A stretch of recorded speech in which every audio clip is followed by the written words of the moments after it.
Found My here pleasure. is not as pro-Hamas activity, but rather green card application procedure.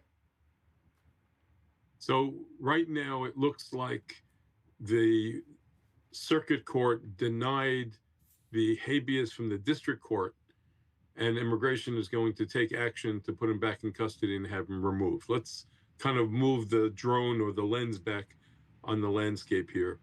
This gentleman came to America and began to conduct himself in a way that went beyond First Amendment free speech, inciting public safety, taking over classrooms, warping this First Amendment and seeing that students were locked in classrooms.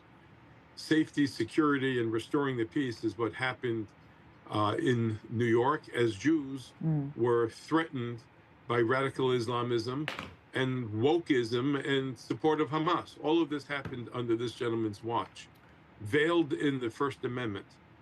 And the government basically said, if you're here in America and you're not a citizen, you're still a guest of sorts, and you need to be more humble in the way you handle yourself. It's one thing if you're going to speak in a microphone and express yourself. Right. It's another thing if you're going to approach what was considered to be the fighting words doctrine. That is a very important principle of law, that you can't scream fire in a movie theater. You do not have the right to incite violence.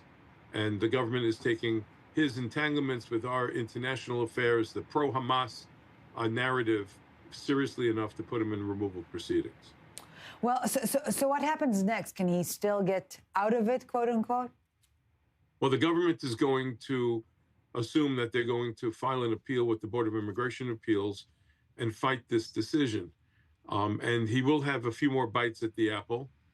Mayor Mamdani in New York, I'm actually a mayor myself in New Jersey where I live, used him as a big visual in his inauguration and is heralding this as a First Amendment success.